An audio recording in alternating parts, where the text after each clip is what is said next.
Hey, what is going on YouTube? My name is James and welcome back to another episode of Talking with the Kibbles. I am again joined by Senior Kibble. How are you doing? Oh, very well, thank you. Good, good. So today we've been thinking about a subject for a little while now. So if you guys have any suggestions on subjects, leave them down below. If you want to hear mine or my dad's opinion on something, let us know. But today we're going to be covering watch rotating or rotating your collection. I haven't quite decided on the title, but before we get into that, as always, we have to show what watch we're wearing. I've actually, I'll put pictures up, I've stolen my dad's Vostok. This is the Amphibia. I have taken this because I'm going to be doing a review on it, and I have to be honest, I'm not a fan of the Vostok for a few reasons that I'll get into during my review. But my dad thinks I'm going to fall in love with it, don't you? Well, I think it'll grow on you. Yeah. Yeah, a bit like fungus. Yeah, Nice. it's gonna What grow. a good like comparison, yeah. Alright, what are you wearing today? I'm wearing today 7A38. Very nice. I'll put a picture up on screen for you guys. You guys have seen this multiple times, and this is kind of a good segue into what we're going to be talking about, which is watch rotating. I personally like to say I wear all my watches equally, but I definitely don't, and I'm the first to admit that with my collection. I don't wear all my watches equally. You know, having an Oris in my collection is very difficult to sometimes take that off my wrist. And obviously the SKX, which I love so much, but I have some great pieces like the Seiko 5 and the Citizen Eagle 7, which I find myself wearing more when I get home from work. You know, I'll take the Oris or the SKX off my wrist and throw my Seiko on. What do you find yourself wearing more often than not? I mean, most of the time I'll wear the Monster. I'm always drawn to that. I do try and rotate the watches, usually every couple of days. I'll keep a watch on for a couple of days to make sure it's all enough charges in the watch. You know, with most of them being automatics, it's nice to just charge them up without having to shake them to keep them you know, sort of ticking. I like my watches to remain ticking. I don't sort of run them down. Yeah, fair enough. You say you wear your watches equally then, all of them? Because I try. I mean, it's usually I usually keep a watch on for a couple of days. The main watches are the sort of the 13 watches that I sort of rotate on a regular basis. Yeah, because you have got a larger collection than probably most. And I'd have to say, I don't really see you wearing the Dom watch or the Rotary or stuff like that. And no. I'd say that they're kind of the watches in your collection that you appreciate to look at but don't appreciate to wear because of how small they are. Is that fair? Is that yeah, fair? I mean, personally, you know, I wanted that era watch, you know, from the 30s, 40s, 50s, that sort of period, and obviously those two watches met that. Yeah. But because of the size of being only a 33 mil, I think they're even smaller than that. I think one of them must be about a 31. I think they're about 33. Are but they? yeah, but they are small. That age as well.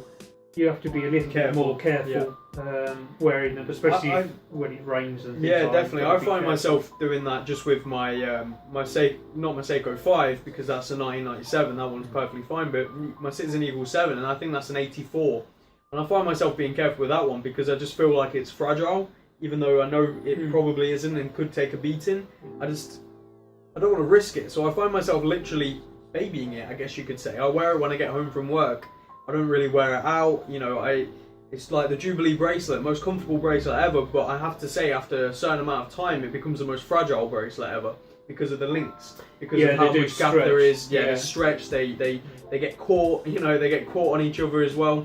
So that's one thing I try and avoid wearing out and about and doing a lot of things with. But when I first got it, I used to wear it all the time out and about, and I just think my understanding of watches has changed, and I've started taking a bit more care of my older pieces because I just fear of breaking them. So that affects the rotation. I'm going to ask you, to be honest, what do you think you haven't worn in a long time that's a good watch, you know, that you've got in your collection? I think possibly the Edifice. Yeah, I was literally going to say the Edifice and the Lotus. I think those two don't get as much wrist time as they deserve, really. Yeah.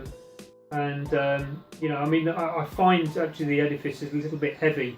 It's a bit large as well, and I think the bracelet, I don't know if this, because you're the one who wears it, but from feeling it, it feels like it could be quite uncomfortable.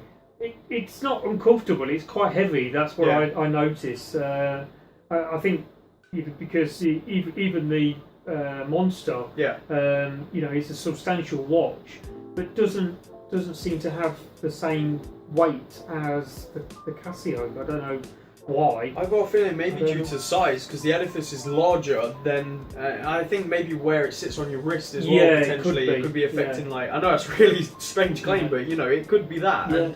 And it's like the Aorus is heavy, but because of the sizing and the way it's shaped, it doesn't affect you. It literally slopes like a glove. Like, it's ridiculous. So I guess that does come into it. I'd say, and this is one watch that people said in my collection review, that if I was going to get a new watch in and take one out, it should be this. The Parnis. I find myself not wearing it because I just don't have the situations to wear it. It doesn't work well with a shirt because of the size. 46mm is way too large, and also the design. Again, it's one of those watches I find myself wearing when I get home from work. It just doesn't get the wrist time it deserves, in my opinion, and it's a shame. It's a shame, really. But what we wanted to cover today, as well as like our own personal takes and personal opinion, and being honest on how we rotate, how we think we could better rotate our own watches, and in turn, how people can rotate theirs. And I was talking to you earlier about something I sent to you ages ago, and I thought it was funny. It was very OCD, and I'm sure a couple of you guys out there do it as well, but there was this guy who had an Excel spreadsheet of all of his watches, and then Monday through to Sunday, and he'd tally what watch he wears on watch day. And obviously, like most of us watch nerds, we swap watches during the day. There won't be. I can't remember the last day I wore one watch for the whole day. Like, I'm being serious. I swap.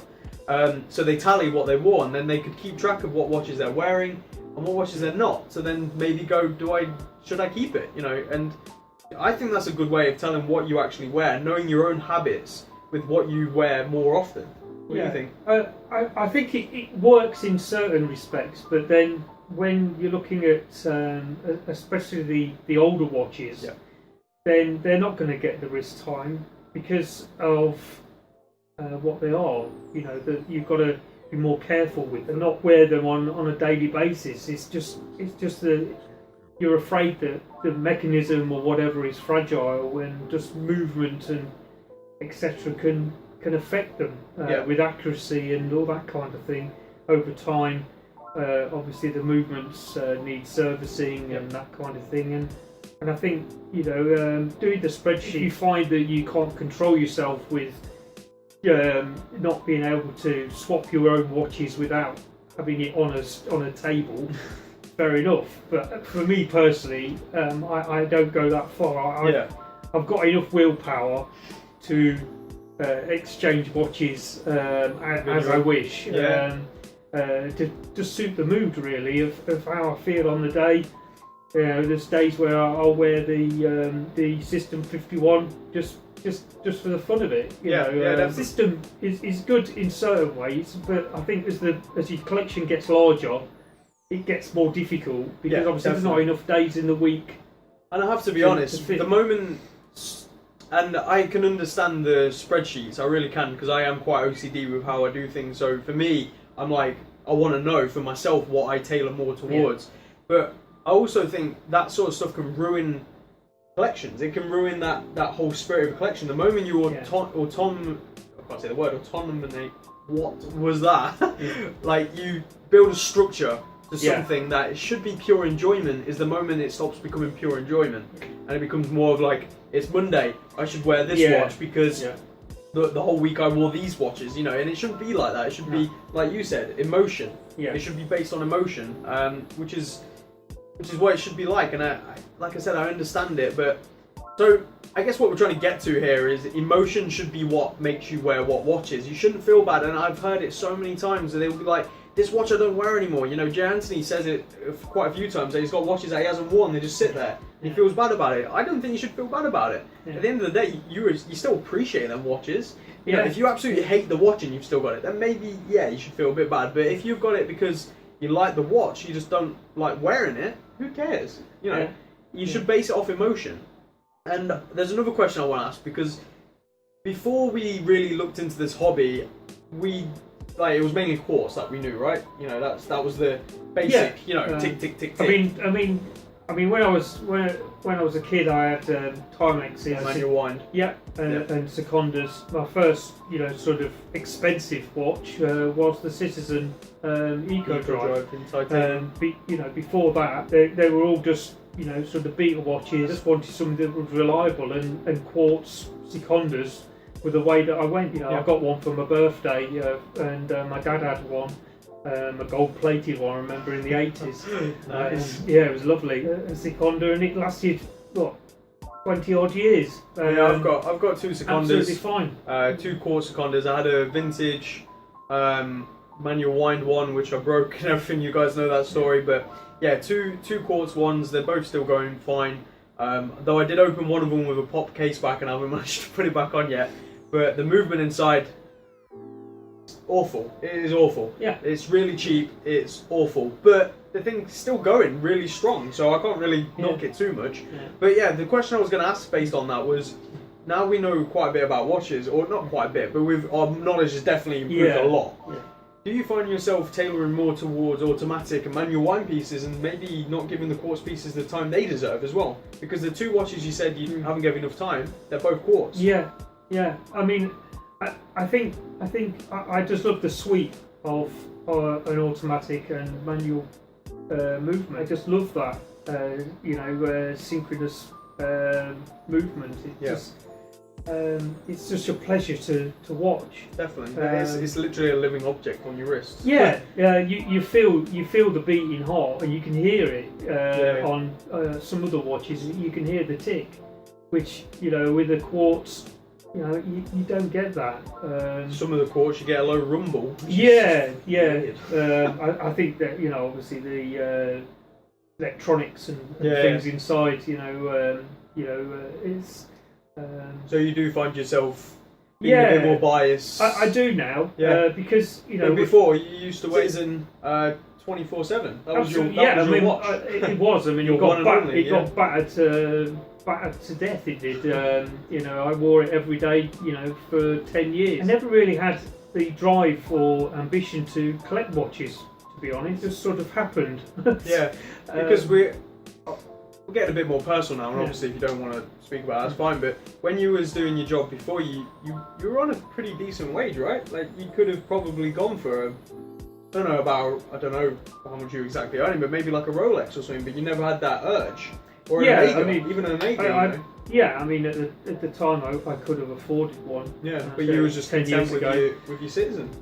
Says it all, really. Yeah, the Citizen did everything I needed it to do, and it accurate. I felt that it was dressy enough that I could go into a meeting with directors and do presentations and not feel that people are looking at me thinking, he's a cheapskate. He's wearing a Citizen. And we forget this as watch enthusiasts, that to the everyday person, no one gives a crap what's on your wrist. They could not care.